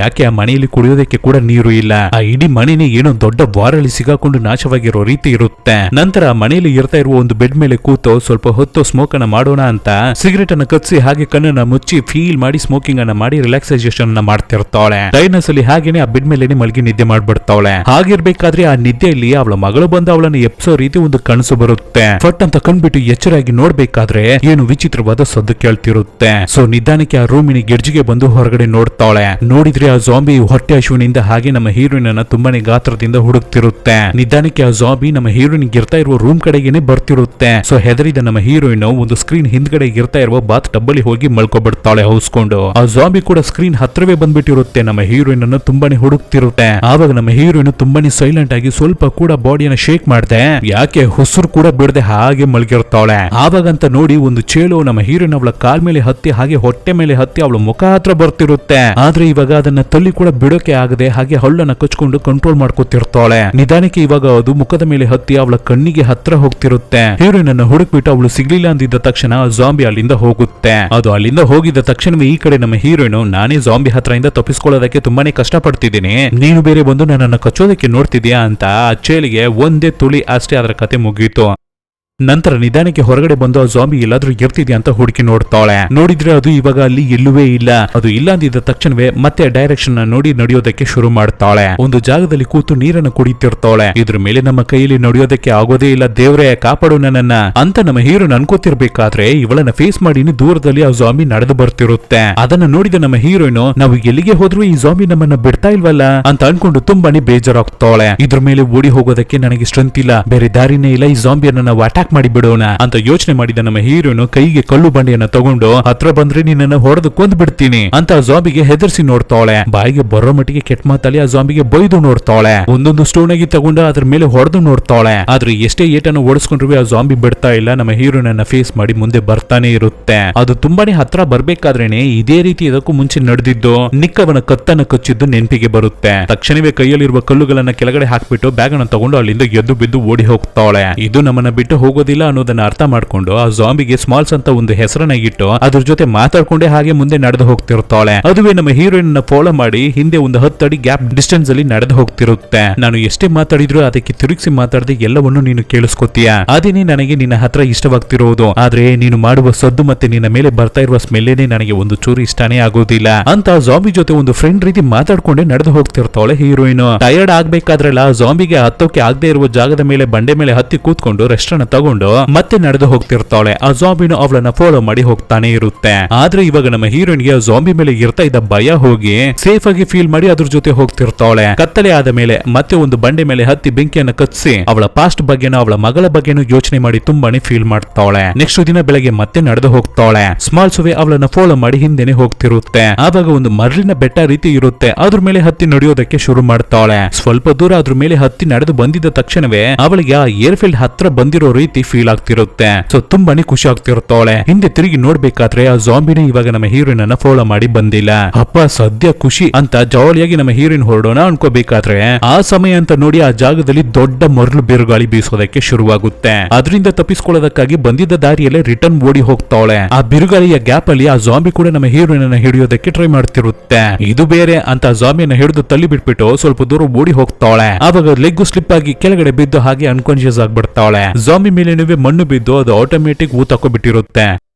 ಕಾನ್ಶಿಯಸ್ ಗೆ ಬಂದಿದ್ದ ನಮ್ಮ ಹೀರೋಯಿನ್ ಕಣ್ಣನ್ನ ಬಿಟ್ಟು ನಾವು ಇವಾಗ ಎಲ್ಲಿರ್ತಿದೀವಿ ಅಂತ ನೋಡ್ಬೇಕಾದ್ರೆ ಅವಳ ಮೈ ಮೇಲೆ ಪೂರ್ತಿ ಮಣ್ಣು ಬಿದ್ದಿರುತ್ತೆ. ಆವಾಗ ಸ್ವಲ್ಪ ದೂರದಲ್ಲಿ ಒಂದು ಕಾರು ಹೋಗೋದನ್ನು ನೋಡ್ತಾಳೆ. ಅದನ್ನ ನೋಡಿದ ತಕ್ಷಣ ಹೆಲ್ಪ್ ಹೆಲ್ಪ್ ಅಂತ ಕಿರ್ಚ್ಕೊತಾಳೆ. ಆದ್ರೆ ಅವಳ ಗಂಟಿಂದ ಬರೀ ಗಾಳಿ ಮಾತ್ರವೇ ಬರ್ತಾ ಇರುತ್ತೆ. ಸೊ ತುಂಬಾನೇ ಕಷ್ಟಪಟ್ಟು ಜೀವವನ್ನ ಕೊಟ್ಟು ಹೆಲ್ಪ್ ಅಂತ ಕಿರ್ಚ್ಕೊಳ್ಳೋದಕ್ಕೆ ಟ್ರೈ ಮಾಡ್ತಾಳೆ. ಆಗ್ಲೂ ಕೂಡ ಲೈಟ್ ಆಗಿ ಮಾತ್ರವೇ ಸದ್ದು ಬರ್ತಿರುತ್ತೆ. ಅಷ್ಟೇ, ಇದ್ರ ಮೇಲೆ ಅವ್ರುಗಳು ನಮ್ಮನ್ನ ನೋಡೋದಿಲ್ಲ, ನಮ್ಮ ಕತೆ ಈ ಡೆಸರ್ಟ್ ಅಲ್ಲಿ ಮುಗೀತು ಅಂತ ನಮ್ಮ ಹೀರೋಯಿನ್ ಅನ್ಕೋಬೇಕಾದ್ರೇನೆ ಅವ್ರುಗಳು ನಮ್ಮ ಹೀರೋಯಿನ್ ಅನ್ನ ನೋಡಿ ಕಾರನ್ನ ಸ್ಟಾಪ್ ಮಾಡ್ಬಿಟ್ಟು ನಮ್ಮ ಹೀರೋಯಿನ್ ಅನ್ನ ಕಾಪಾಡೋದಕ್ಕಾಗಿ ಕಾರನ್ನ ಬಿಟ್ಟು ಇಳಿದು ಬರ್ತಾರೆ. ಅವ್ರುಗಳನ್ನ ನೋಡಿದ ತಕ್ಷಣವೇ ಏನು ದೇವರನ್ನೇ ನೋಡಿದ ರೀತಿ ಫೀಲ್ ಮಾಡಿ ಹಾಗೆ ಖುಷಿಯಲ್ಲಿ ಅಳೋದಕ್ಕೆ ಶುರು ಮಾಡ್ತಾಳೆ. ಹುಡುಗರು ಅವಳಿಗೆ ನೀರನ್ನು ಕೊಟ್ಟು ಏನಾಯ್ತು ಅಂತ ಕೇಳ್ತಾರೆ. ಏರ್ ಫೀಲ್ಡ್ ಅಲ್ಲಿ ನನ್ನ ಫ್ರೆಂಡ್ ಜಿಮ್ಮಿ ಫ್ಲೈಟಿನ ಜೊತೆಗೆ ನನಗಾಗಿ ವೇಟ್ ಮಾಡ್ತಿದ್ದಾನೆ. ಅಲ್ಲಿಗೆ ಹೋಗ್ತಿರ್ಬೇಕಾದ್ರೆ ದಾರಿಯಲ್ಲಿ ನಾನು ಸಿಗೋಕೋಬಿಟ್ಟೆ. ಅದೊಂದು ದೊಡ್ಡ ಕತೆ, ನಾನು ಅದ್ರ ಬಗ್ಗೆ ಆಮೇಲೆ ಹೇಳ್ತೀನಿ ಅಂತ ಹೇಳ್ತಾಳೆ. ಸೊ ಇದನ್ನ ಕೇಳಿದ ಇಬ್ಬರು ಹುಡುಗರುವೆ, ಏನೋ ಆ ಜಾಗದಲ್ಲಿ ಫ್ಲೈಟ್ ಇರ್ತಿದ್ಯಾ, ನಾವು ಕೂಡ ಅಲ್ಲಿಗೆನೆ ಹೋಗ್ತಾ ಇದೀವಿ, ಬನ್ನಿ ನಿಮ್ಮನ್ನ ನಾವು ಅಲ್ಲಿಗೆನೆ ಡ್ರಾಪ್ ಮಾಡಿ ಬಿಡ್ತೀವಿ ಅಂತ ಹೇಳಿ ನಮ್ಮ ಹೀರೋಯಿನ್ ಇಬ್ಬರು ಹುಡುಗರುವೆ ಕರ್ಕೊಂಡು ಹೋಗಿ ಕಾರಿಗೆ ಹತ್ಸಿ ಕೂರಿಸ್ತಾರೆ. ಆವಾಗ ನಮ್ಮ ಹೀರೋಯಿನ್ ನನ್ನ ಬ್ಯಾಗ್ ಮರ್ಲಿನ ನಡುವೆ ಸಿಗಾಕೋಬಿಟ್ಟಿದೆ, ಅದನ್ನ ನಾನು ಹೋಗಿ ತಗೊಬಂದ್ ಬಿಡ್ತೀನಿ ಅಂತ ಹೇಳ್ಬೇಕಾದ್ರೆ ಆ ಹುಡುಗರು, ನಿಮ್ಮ ಬ್ಯಾಗ್ ಅನ್ನ ನಾವೇನೆ ಹೋಗಿ ತಗೊಂಡ್ ಬರ್ತೀವಿ, ನೀವು ತುಂಬಾನೇ ಟಯರ್ಡ್ ಆಗಿರ್ತಿದ್ದೀರಾ, ಕಾರಲ್ಲಿ ಕೂತ್ಕೊಳ್ಳಿ ಅಂತ ಹೇಳಿ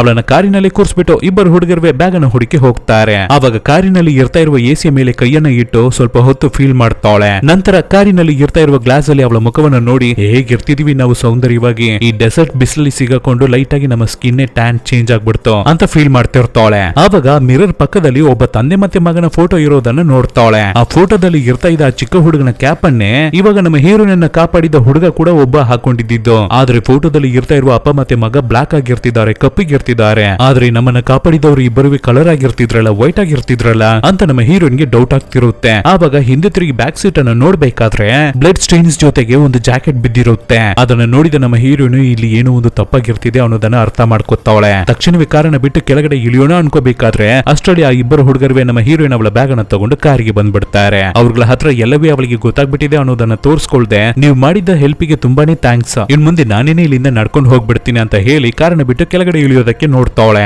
ಆದ್ರೆ ಆ ಹುಡುಗರು ನಮ್ಮ ಹೀರೋಯಿನ್ ಅನ್ನ ಇಳಿಯೋದಕ್ಕೆ ಬಿಡದೆ ತಡೀತಾರೆ. ಅಷ್ಟೇ ಫೋರ್ಸ್ಫುಲ್ ಆಗಿ ನಮ್ಮ ಹೀರೋಯಿನ್ ಅನ್ನ ಟೈಟ್ ಆಗಿ ಹಿಡಿದು ಹೊರಗಡೆ ತಗೊಂಡ್ ಬಂದು ನಿಲ್ಸಿ ಅವಳಿಗೆ ಚಾಕುವನ್ನು ತೋರಿಸಿ, ಆ ಇಬ್ಬರನ್ನು ಕೊಂದಿದ್ದ ರೀತಿನೇ ನಿನ್ನನ್ನು ಕೊಂದ್ಬಿಡ್ತೀನಿ ಅಂತ ಹೇಳಿ ತುಂಬಾನೇ ಅವಳಿಗೆ ಹೆದರ್ಸಿ ಅವಳ ಹತ್ರ ತಪ್ಪಾಗಿ ಬಿಹೇವ್ ಮಾಡೋದಕ್ಕೆ ಶುರು ಮಾಡ್ತಾರೆ. ಅವ್ರಗಳ ಹತ್ರದಿಂದ ತಪ್ಪಿಸ್ಕೊಳ್ಳಕ್ಕೆ ಆಗದೆ ನಮ್ಮ ಹೀರೋಯಿನ್ ತುಂಬಾನೇ ಹೋರಾಡ್ತಿರ್ಬೇಕಾದ್ರೇನೆ ಆವಾಗ ಮರ್ಲಿನಲ್ಲಿ ಸಮಾಧಿಯಾಗಿದ್ದ ಜಾಂಬಿ ನಿಧಾನಕ್ಕೆ ಎದ್ದು ಹುಡುಗರ ಹತ್ರ ಬಂದು ಒಬ್ಬನ ಕತ್ತನ್ನು ಕಚ್ಚಿ ಹಾಗೆ ತಿನ್ನುತ್ತೆ.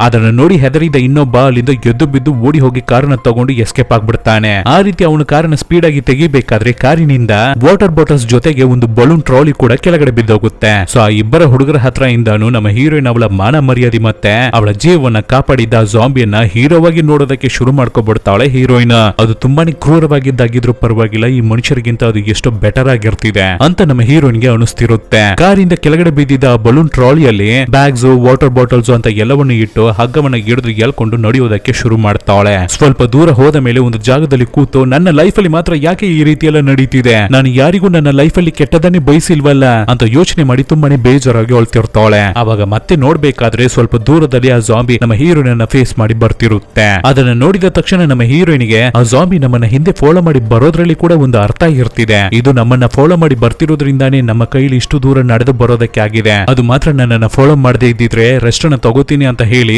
ನಡೆಯೋದನ್ನ ಯಾವಾಗ್ಲೂ ನಾನು ಸ್ಟಾಪ್ ಮಾಡಿ ಬಿಡ್ತಿದ್ದೆ ಅನ್ನೋದನ್ನ ಅರ್ಥ ಮಾಡ್ಕೊಂಡು ಮನ್ಸನ್ನ ಸ್ಟ್ರಾಂಗ್ ಮಾಡ್ಕೊಂಡು ಮತ್ತೆ ಎದ್ದು ನಡೆಯೋದಕ್ಕೆ ಶುರು ಮಾಡ್ತಾವಳೆ ಹೀರೋಯಿನ್. ಅಷ್ಟೇ ಆ ಜಾಂಬಿನು ಯಾವಾಗಿನ ರೀತಿನೂ ನಮ್ಮ ಹೀರೋಯಿನ್ ಅನ್ನ ಫಾಲೋ ಮಾಡಿ ಹಿಂದೆ ಬರ್ತಾ ಇರುತ್ತೆ. ಒಂದು ಜಾಗದಲ್ಲಿ ತುಂಬಾನೇ ಟೈರ್ಸ್ ಎಲ್ಲ ಬಿದ್ದಿರುತ್ತೆ. ಅದನ್ನ ನಮ್ಮ ಹೀರೋಯಿನ್ ಗೆ ನೋಡ್ಬೇಕಾದ್ರೆ ಒಂದು ಐಡಿಯಾ ಬರುತ್ತೆ. ಆ ಬಲೂನ್ ಟ್ರಾಲಿಯನ್ನ ಒಂದು ಟೈರ್ ಗೆ ಕಟ್ಟಿ ಆ ಟೈರ್ ಅನ್ನ ತೆಗೆದು ಆ ಜಾಂಬಿಯ ಕತ್ತಿಗೆ ಹಾಕಿ ಕೊಟ್ಟು ಅವಳು ಫ್ರೀ ಆಗಿ ನಡೀತಿರ್ತಾವಳೆ. ಆ ಟೈರ್ ಅನ್ನ ತೆಗೆದು ಹೊರಗಡೆ ಹಾಕೋದಕ್ಕೆ ಕೂಡ ಗೊತ್ತಾಗದೆ ಆ ಜಾಂಬಿ ಆ ಟೈರ್ ಅನ್ನ ಆ ಟ್ರಾಲಿನ ಎಳ್ಕೊಂಡು ನಮ್ಮ ಹೀರೋಯಿನ್ ಫಾಲೋ ಮಾಡಿ ಹಿಂದೆನೆ ನಡೆದು ಬರ್ತಿರುತ್ತೆ. ಬರ್ತಿರುತ್ತೆ. ಈ ಹಚ್ಡಾಗು ಒಂದು ಮಗುವನ್ನ ಫಾಲೋ ಮಾಡೋ ರೀತಿ ಅಡ್ವರ್ಟೈಸ್ಮೆಂಟ್ ಬರ್ತಿತ್ತಲ್ಲ ಆ ರೀತಿ. ಹಾಗೆ ನಡೆದು ಹೋಗ್ತಿರ್ಬೇಕಾದ್ರೆ ನಮ್ಮ ಹೀರೋಯಿನ್ ಜಾಂಬಿ ಹತ್ರ ನಿನ್ನ ಹೆಂಡತಿ ಮಕ್ಕಳು ಎಲ್ಲಿ ಇರ್ತಿದ್ದಾರೆ ಅಂತ ಗೊತ್ತಿಲ್ಲ, ಆದ್ರೆ ಅವರು ಎಲ್ಲೇ ಇದ್ರು ಚೆನ್ನಾಗಿನೇ ಇರ್ತಾರೆ, ಸೊ ನೀನು ಏನಕ್ಕೂ ವರಿ ಪಡ್ಬೇಡ, ಅದೇ ರೀತಿನೇ ನನ್ನ ಮಗು ಕೂಡ ಚೆನ್ನಾಗಿನೇ ಇರ್ತಾವಳೆ. ನನ್ನ ಅಕ್ಕನಿಗೆ ತುಂಬಾ ದಿನದಿಂದ ಮಕ್ಕಳೇ ಇರ್ಲಿಲ್ಲ, ಮತ್ತೆ ಅವಳಿಗೆ ಮಗುನೇ ಆಗೋದಿಲ್ಲ ಅಂತಾನು ಹೇಳ್ಬಿಟ್ರು. ಆದ್ರಿಂದಾನೇ ನನ್ನ ಮಗುವನ್ನ ಅವರ ಕೈಗೆ ಕೊಟ್ಬಿಟ್ಟು ನಾನು ಬಂದ್ಬಿಟ್ಟೆ. ಆದ್ರಿಂದ ಇನ್ ಮುಂದೆ ನನ್ನ ಮಗುವನ್ನ ನೋಡ್ಕೊಳ್ಳೋದು ಅವರ ಜವಾಬ್ದಾರಿ. ಸೊ ನನ್ನ ಮಗು ಅವರ ಹತ್ರ ಸೇಫ್ ಆಗಿನೇ ಇರುತ್ತೆ. ಆದ್ರೆ ಇದ್ರ ಬಗ್ಗೆ ಎಲ್ಲ ಏನಕ್ಕಾಗಿ ನಾನು ನಿನ್ನ ಹತ್ರ ಹೇಳ್ತಾ ಇದ್ದೀನಿ ಅದು ನನಗೆ ಗೊತ್ತಾಗ್ತಿಲ್ಲ, ಆದ್ರೆ ನಿನ್ನ ಹತ್ರ ಹೇಳ್ಕೋಬೇಕು, ಶೇರ್ ಮಾಡ್ಕೋಬೇಕು ಅಂತ ಅನಿಸ್ತು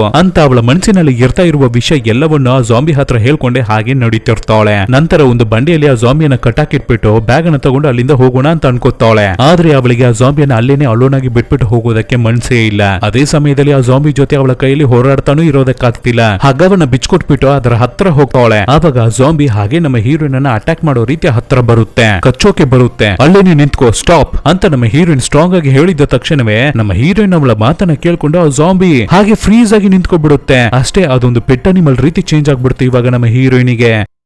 ಮತ್ತೆ ರಾತ್ರಿ ಒಂದು ಬಂಡೆ ಮೇಲೆ ಕೂತು ಅವಳ ಮಗುವಿನ ನೆನಪಾಗಿ ಅವಳು ಮಡಗಿದ್ದಾಳೆ ಅಲ್ವಾ ಒಂದು ಟಿನ್ನು, ಅದನ್ನ ಕೈಗೆ ತಗೊಂಡು ಅದನ್ನ ನೋಡ್ಕೊಂಡೆ ಆ ಜಾಂಬಿ ಹತ್ರ ಅವಳ ಮಗು ಬಗ್ಗೆ ಹಾಗೆ ಬಾಯಿ ಬಿಟ್ಟು ಮನ್ಸನ್ನ ಬಿಟ್ಟು ಎಲ್ಲವನ್ನು ಮಾತಾಡ್ತಾಳೆ. ನನ್ನ ಮಗುವಿನ ನೆನಪಾಗಿ ಈ ಟಿನ್ನು ಮಾತ್ರವೇ ನನ್ನ ಹತ್ರ ಇರ್ತಾ ಇರೋದು ಅಂತ ತುಂಬಾನೇ ಬೇಜಾರಾಗಿ ಅಪ್ಸೆಟ್ ಆಗಿ ಮಾತಾಡ್ತಾಳೆ. ಆವಾಗ ಆ ಜಾಂಬಿ ಕೂಡ ಎಲ್ಲವೇ ಅದಕ್ಕೆ ಅರ್ಥ ಆಗೋ ರೀತಿ ಫೀಲ್ ಮಾಡಿ ನಮ್ಮ ಹೀರೋಯಿನ್ ಅವಳ ಮುಖವನ್ನೇ ನೋಡ್ತಿರುತ್ತೆ. ನೆಕ್ಸ್ಟ್ ದಿನ ಮತ್ತೆ ನಡೆಯೋದಕ್ಕೆ ಶುರು ಮಾಡ್ತಾಳೆ. ಇವತ್ತು ಮಧ್ಯಾಹ್ನ ಆಗೋಸ್ಟ್ ಅಲ್ಲಿ ಹೇಗಾದ್ರೂ ಆ ಏರ್ ಫೀಲ್ಡ್ ಅನ್ನ ಕಂಡಿಡ್ದು ಬಿಡ್ಬೇಕು ಅಂತ ಯೋಚನೆ ಮಾಡಿ ನಡೆದು ಹೋಗ್ತಾನೆ ಇರ್ಬೇಕಾದ್ರೆ ಒಂದು ಬ್ರಿಡ್ಜ್ ಬರುತ್ತೆ. ಆವಾಗ ನಮ್ಮ ಹೀರೋಯಿನ್ ತುಂಬಾನೇ ಖುಷಿಯಿಂದ ಜಾಂಬಿ ಹತ್ರ ನಾವು ತುಂಬಾನೇ ಹತ್ರ ಬಂದ್ಬಿಟ್ಟಿದೀವಿ, ಇಲ್ಲಿಂದ ಸ್ವಲ್ಪ ದೂರದಲ್ಲಿ ಆ ಏರ್ ಫೀಲ್ಡ್ ಇರ್ತಿದೆ ಅನ್ಸುತ್ತೆ ಅಂತ ಹೇಳ್ತಿರ್ಬೇಕಾದ್ರೆ ಅದೇ ಸಮಯದಲ್ಲಿ ಆ ಜಾಗಕ್ಕೆ ಸ್ವಲ್ಪ ದೂರದಲ್ಲಿ ಮಿಲಿಟರಿ ಟ್ರಕ್ಸ್ ಎಲ್ಲ ಬರ್ತಿರುತ್ತೆ. ಅದನ್ನ ನೋಡಿದ ಹೀರೋಯಿನ್ ಅವ್ರುಗಳು ಜಾಂಬಿಯನ್ನ ನೋಡಿದ್ರೆ ಶೂಟ್ ಮಾಡ್ಬಿಡ್ತಾರಲ್ಲ, ಆ ಬ್ರಿಡ್ಜ್ ನ ಸೈಡ್ ಗೆ ಸೇಫ್ ಆಗಿ ಕರ್ಕೊಂಡು ಹೋಗಿ ಜಾಂಬಿಯನ್ನ ಹೌಸಿಡ್ತಾಳೆ. ಎಲ್ಲ ಟ್ರಕ್ ಆ ಬ್ರಿಡ್ಜ್ ಅನ್ನು ಕ್ರಾಸ್ ಮಾಡಿ ಮುಂದೆ ಹೋಗ್ಬಿಡುತ್ತೆ. ಅಪ್ಪ ಸದ್ಯ ಅಂತ ನಮ್ಮ ಹೀರೋಯಿನ್ ಅನ್ಕೊಳ್ಳೋಷ್ಟ್ರಲ್ಲಿ ಒಂದು ಟ್ರಕ್ ಆ ಬ್ರಿಡ್ಜ್ ಮೇಲೆ ನಿಂತ್ಕೊಂಡ್ಬಿಡುತ್ತೆ. ಅದರಿಂದ ಇಬ್ಬರು ಸೋಲ್ಜರ್ಸ್ ಕೆಳಗಡೆ ಇಳಿದು ಇವ್ರಗಳ ಹತ್ರನೇ ಬರ್ತಿದ್ದಾರೆ ಅನ್ನೋದು ಗೊತ್ತಾಗಿದ್ದ ತಕ್ಷಣವೇ ನಮ್ಮ ಹೀರೋಯಿನ್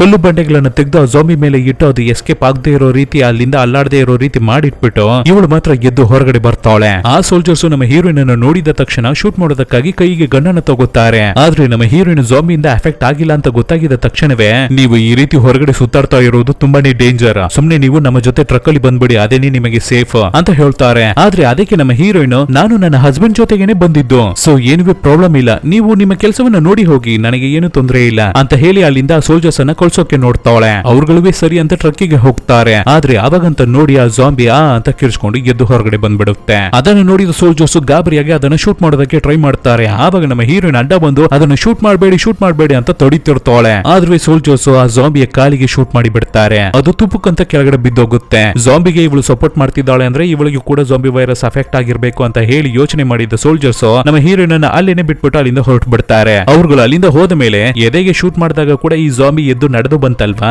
ಆದ್ರಿಂದ ಇವಾಗ ಕೂಡ ಅದ್ರ ಕೈಯಲ್ಲಿ ಎದ್ದು ನಡೆದು ಬರೋದಕ್ಕೆ ಆಗುತ್ತೆ ಅಂತ ಯೋಚನೆ ಮಾಡಿದ ಹೀರೋಯಿನ್ ಎದ್ದು ಬಾ ನಾವು ಇಲ್ಲಿಂದ ಹೋಗೋಣ ಅಂತ ಹೇಳಿ ಕರೀತಾಳೆ. ಆದ್ರೆ ಆಲ್ರೆಡಿ ತುಂಬಾನೇ ಏಟ್ ಆಗಿರುವ ಜಾಂಬಿ ಕೈಯಲ್ಲಿ ಎದ್ದೇಳೋದಕ್ಕೆ ಕೂಡ ಆಗ್ತಿಲ್ಲ. ಅದನ್ನ ಹತ್ರ ಹೋಗಿ ಹೀರೋಯಿನ್ ಎಬ್ಸೋದಕ್ಕೆ ಟ್ರೈ ಮಾಡ್ಬೇಕಾದ್ರೆ ಗೊತ್ತಿಲ್ಲದೆ ಆ ಜಾಂಬಿ ನಮ್ಮ ಹೀರೋಯಿನ್ ಅವಳ ಬೆರಳನ್ನ ಕಚ್ಬಿಡುತ್ತೆ. ಹೇ ಇಡಿಯಟ್ ಅಂತ ಜಾಂಬಿಗೆ ಬೈಕೊಂಡೆ ಎದ್ದು ಓಡಿ ಹೋಗಿ ಅವಳ ಕೈಗೆ ನೀರನ್ನ ಹಾಕಿ ತೊಳೆದ್ಬಿಟ್ಟು ನೋಡ್ತಾಳೆ. ನೋಡಿದ್ರೆ ಕಚ್ಚಿದ ಬೆರಳು ಮಾತ್ರ ಜಾಂಬಿಯಾಗಿ ಚೇಂಜ್ ಆಗ್ತಿರುತ್ತೆ.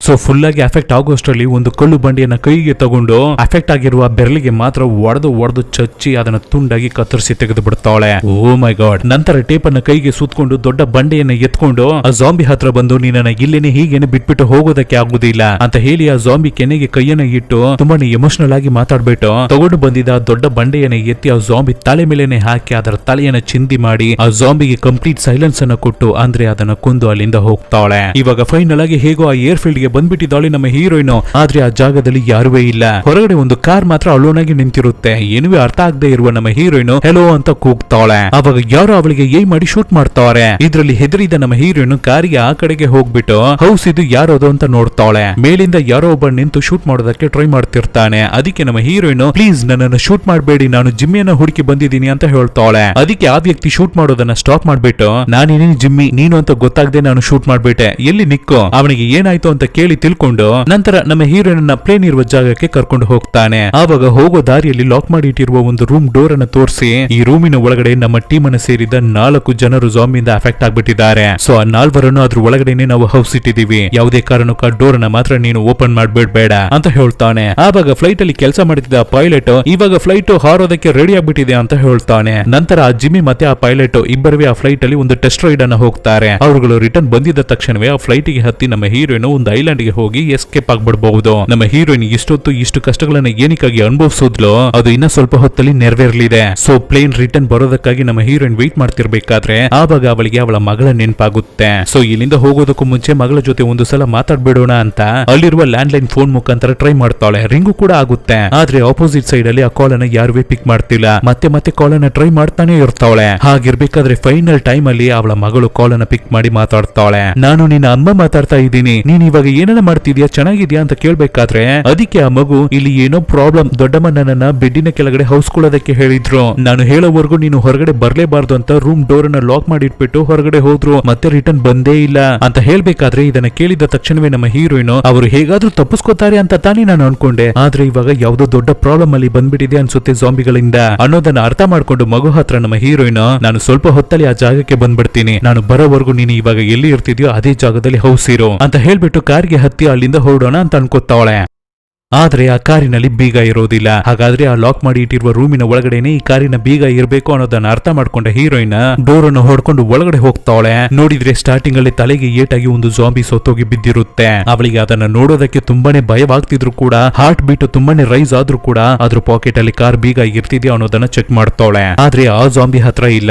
ನಂತರ ಇನ್ನೂ ಸ್ವಲ್ಪ ಮುಂದೆ ಹೋಗಿ ಹುಡುಕಿ ನೋಡ್ತಾವಳೆ. ಹಾಗಿರ್ಬೇಕಾದ್ರೆ ಸಡನ್ ಆಗಿ ಒಂದು ಜಾಂಬಿ ಬಂದು ಅವಳನ್ನ ಅಟ್ಯಾಕ್ ಮಾಡುತ್ತೆ. ಆವಾಗ ಅವಳ ಕೈಯಿನಲ್ಲಿ ಇರ್ತಾ ಇರುವ ಕಬ್ಣವನ್ನ ಯೂಸ್ ಮಾಡಿ ಮತ್ತೆ ಜಾಂಬಿ ತಲೆಗೆನೆ ಹೊಡೆದು ಅದರ ಕಥೆಯನ್ನು ಮುಗಿಸ್ತಾಳೆ. ಅದರ ಪಾಕೆಟ್ ಅನ್ನು ಹುಡುಕಿ ನೋಡ್ಬೇಕಾದ್ರೂ ಕೂಡ ಬೀಗ ಸಿಕ್ತಿಲ್ಲ. ನಂತರ ಮತ್ತೆ ಇನ್ನೂ ಸ್ವಲ್ಪ ಡೀಪ್ ಆಗಿ ಒಳಗಡೆ ಹೋಗಿ ಚೆಕ್ ಮಾಡಿ ನೋಡ್ತಾಳೆ. ಆವಾಗ ಒಂದು ಜಾಂಬಿ ಬ್ಲಡ್ ವಾಮಿಟ್ ಮಾಡ್ಕೊಂಡು ನಮ್ಮ ಹೀರೋಯಿನ್ ಹತ್ರ ಬರ್ತಿರುತ್ತೆ. ಅದನ್ನ ನೋಡಿ ಹೆದರಿ ಕೆಳಗಡೆನೆ ಬಿದ್ದೋಗ್ತಾಳೆ. ಆವಾಗ ಜಾಂಬಿ ನಮ್ಮ ಹೀರೋಯಿನ್ ಅವಳ ಮೇಲೇನೆ ಬಿದ್ದು ಅವಳನ್ನ ಕಚ್ಚೋದಕ್ಕೆ ಟ್ರೈ ಮಾಡುತ್ತೆ. ಆವಾಗ ಪಕ್ಕದಲ್ಲಿ ಒಂದು ಡ್ರಿಲ್ಲರ್ ಬಿದ್ದೋಗಿರುತ್ತೆ. ಅದನ್ನ ಕೈಗೆ ತಗೊಂಡು ಅದನ್ನ ಆನ್ ಮಾಡಿ ಆ ಜಾಂಬಿಯ ನೆತ್ತಿ ಒಳಗಡೆನೆ ಬಿಟ್ಟು ಅಲ್ಲಾಡಿಸಿ ಬಿಡ್ತಾಳೆ. ರಕ್ತವೆಲ್ಲ ಹಾಗೆ ನಮ್ಮ ಹೀರೋಯಿನ್ ಅವಳ ಮುಖದ ಮೇಲೇನೆ ಚೆಲ್ಲುತ್ತೆ. ಅದು ರಕ್ತನ ಜಾಂಬಿಯ ಬ್ರೈನ್ ಅಂತಾನೆ ಗೊತ್ತಿಲ್ಲ. ಅದರ ಹತ್ರದಿಂದ ಇವಾಗ ಕಾರಿನ ಬೀಗ ಸಿಕ್ಕಿದ ತಕ್ಷಣವೇ ಕಾರನ್ನ ತಗೊಂಡು ಸ್ಪೀಡ್ ಆಗಿ ಎಲ್ಲುವೆ ಗಾಡಿಯನ್ನು ಸ್ಟಾಪ್ ಮಾಡದೆ ಅವಳ ಮಗು ಇರ್ತಾ ಇರುವ ಜಾಗಕ್ಕೆ ಹೋಗ್ತಾಳೆ. ಇವಾಗ ಮನೆ ಹತ್ರನೇ ಬಂದಾಯ್ತು. ಆ ಸಿಟಿನೇ ಫುಲ್ಲು ನಾಶವಾಗಿರುತ್ತೆ, ಊಸ್ಟ್ ಆಗ್ಬಿಟ್ಟಿರುತ್ತೆ. ಒಂದು ದೊಡ್ಡ ದೊಣ್ಣೆಯನ್ನ ಕೈಗೆ ತಗೊಂಡು ಮನೆ ಒಳಗಡೆ ಎಂಟ್ರಿಯನ್ನು ಕೊಡ್ತಾಳೆ. ಥಿಂಗ್ಸ್ ಎಲ್ಲವೇ ಚೆಲ್ಲಾಪಿಲ್ಲಿ ಬಿದ್ದಿರುತ್ತೆ. ಇದನ್ನ ನೋಡಿದ ಹೀರೋಯಿನ್ ಖಂಡಿತ ಇಲ್ಲಿ ದೊಡ್ಡ ಸಮಸ್ಯೆ ಆಗಿದೆ ಅನ್ನೋದನ್ನ ಅರ್ಥ ಮಾಡ್ಕೊತಾಳೆ.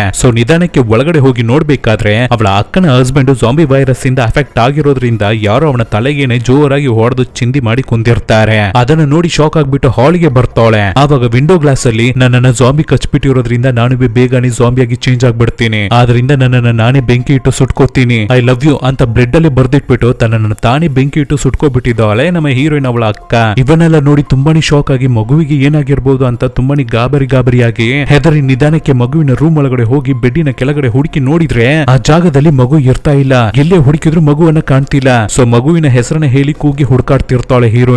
ಆವಾಗ ಟೇಬಲ್ ಮೇಲೆ ಆ ಇನ್ನೊಂದು ಟಿನ್ ಇರ್ತಾ ಇರೋದನ್ನ ನೋಡಿ ತುಂಬಾನೇ ಬೇಜಾರಾಗಿ ಅಳ್ತಾಳೆ. ಅವಳ ಮಗುಗೆ ಏನಾದ್ರೂ ಆಗ್ಬಿಟ್ಟಿರುತ್ತೋ ಏನೋ ಅಂತ ಯೋಚನೆ ಮಾಡಿ ತುಂಬಾನೇ ಭಯ ಬಿದ್ದು ಅಳ್ತಾಳೆ. ಹಾಗಿರ್ಬೇಕಾದ್ರೆ ಆ ಜಾಗದಲ್ಲಿ ಚಿಕ್ಕ ಮಕ್ಕಳು ಆಟಾಡೋ ರೀತಿ ಒಂದು ಚಿಕ್ಕ ಟೆಂಟ್ ಹೌಸ್ ಇರುತ್ತೆ. ಅದನ್ನ ಗಾಬರಿಯಿಂದ ಓಪನ್ ಮಾಡಿ ನೋಡ್ಬೇಕಾದ್ರೆ ಅವಳ ಮಗಳು ಆ ಮಗು ಅದ್ರ ಒಳಗಡೆ ಇರುತ್ತೆ ಸೇಫ್ ಆಗಿ. ಆದ್ರೆ ಮೈ ಪೂರ್ತಿ ರಕ್ತವಾಗಿ ಇರ್ತಾ ಇರುವ ನಮ್ಮ ಹೀರೋಯಿನ್ ಅನ್ನ ನೋಡಿದ ತಕ್ಷಣವೇ ಹೆದರಿದ ಮಗು ಕಣ್ಣನ್ನು ಮುಚ್ಕೊಳ್ಳುತ್ತೆ. ಆವಾಗ ನಮ್ಮ ಹೀರೋಯಿನ್ ಹೇ ನಾನೇನೆ ನಿನ್ನ ಅಮ್ಮ, ಎದುರ್ಕೋಬೇಡ ಅಂತ ಹೇಳಿ ಕನ್ವಿನ್ಸ್ ಮಾಡ್ಬೇಕಾದ್ರೆ ಮಗು ಧೈರ್ಯ ಮಾಡಿ ಅವರ ಅಮ್ಮನನ್ನ ಬಂದು ತಪ್ಪಿಕೊಳ್ಳುತ್ತೆ. ಏನಕ್ಕಾಗಮ್ಮ ನೀವು ನನ್ನನ್ನ ಬಿಟ್ಟು ಹೋದ್ರಿ, ನಾನು ನಿಮ್ಮನ್ನ ತುಂಬಾನೇ ಮಿಸ್ ಮಾಡಿದೆ ಗೊತ್ತಾ ಅಂತ ಹೇಳ್ಬೇಕಾದ್ರೆ ಇಬ್ಬರು ಟೈಟ್ ಆಗಿ ತಪ್ಕೊಂಡು ಹಾಗೆ ಹತ್ಕೊಂಡು ಒಬ್ಬರಿಗೊಬ್ಬರು ಎಮೋಷನ್ಸ್ ಅನ್ನ ಶೇರ್ ಮಾಡ್ಕೋತಾರೆ. ಅದರ ನಂತರ ಅಲ್ಲಿಂದ ಹೊರಗಡೆ ಹೋಗೋಣ ಅಂತ ಅನ್ಕೋಬೇಕಾದ್ರೆ ಆವಾಗ ಆ ಊರಿಂದ ತುಂಬಾನೇ ಜಾಂಬೀಸ್ ಡೋರ್ ಅನ್ನು ಓಪನ್ ಮಾಡ್ಕೊಂಡು ಮನೆ ಒಳಗಡೆ ಬರ್ತವೆ. ಆವಾಗ ನಮ್ಮ ಹೀರೋಯಿನ್ ಅವಳ ಮಗುವಿಗೆ ಏನೇ ಆದ್ರೂ ಪರವಾಗಿಲ್ಲ, ನನ್ನ ಹಿಂದೆನೆ ನಿಂತ್ಕೊಂಡು ನೀನು ಎಲ್ಲವನ್ನು ನಾನು ನೋಡ್ಕೋತೀನಿ ಅಂತ ಹೇಳಿ ಕೈಗೆ ದೊಣ್ಣೆಯನ್ನ ತಗೊಂಡು ಓಡಿ ಹೋಗಿ ಆ ಜಾಂಬಿಗಳಿಗೆ ಹೊಡೆಯೋದಕ್ಕೆ ಶುರು ಮಾಡ್ತಾಳೆ. ಇಲ್ಲಿಗೆ ಈ ಮೂವಿ ಮುಗಿಯುತ್ತೆ. ಈ ಮೂವಿಯ ಎಂಡಿಂಗು ನಾವು ಹೇಗೆ ಯೋಚನೆ ಮಾಡ್ತೀವೋ ಅದ್ರ ಪ್ರಕಾರವೇ ಇರುತ್ತೆ. ಜಾಂಬಿಗಳನ್ನ ಹೊಡೆದಾಕಿ ಮಗುವನ್ನ ಕಾಪಾಡಿ ನಮ್ಮ ಹೀರೋಯಿನ್ ಅಲ್ಲಿಂದ ಎಸ್ಕೇಪ್ ಆಗಿ ಫ್ಲೈಟ್ ಅನ್ನ ಕ್ಯಾಚ್ ಮಾಡಿ ಆ ಐಲ್ಯಾಂಡ್ ಗೆ ಅವಳು ಅನ್ಕೊಂಡಿದ್ದ ರೀತಿನೇ ಹೋಗಿ ಸೆಟ್ಲ್ ಆಗ್ತಾಳೆ. ಇಲ್ಲ ಜಾಂಬಿಗಳ ಹತ್ರ ಸಿಗಾಕೊಂಡು ನಮ್ಮ ಹೀರೋಯಿನ್ ಮತ್ತೆ ಅವರ ಮಗು ಇಬ್ಬರುವೆ ಸೊತ್ತೋಗ್ಬಿಡ್ತಾರೆ. ನಿಮ್ಮ ಪಾಯಿಂಟ್ ಆಫ್ ವ್ಯೂ ಏನು ಅನ್ನೋದನ್ನ ಕಮೆಂಟ್ ಬಾಕ್ಸ್ ಅಲ್ಲಿ ಕಮೆಂಟ್ ಮಾಡಿ. ಬೇಗ ಇನ್ನೊಂದು ಒಳ್ಳೆ ಮೂವಿಯ ಜೊತೆ ನಿಮ್ಮನ್ನ ಬಂದು ಭೇಟಿ ಆಗ್ತೀನಿ. Thank you.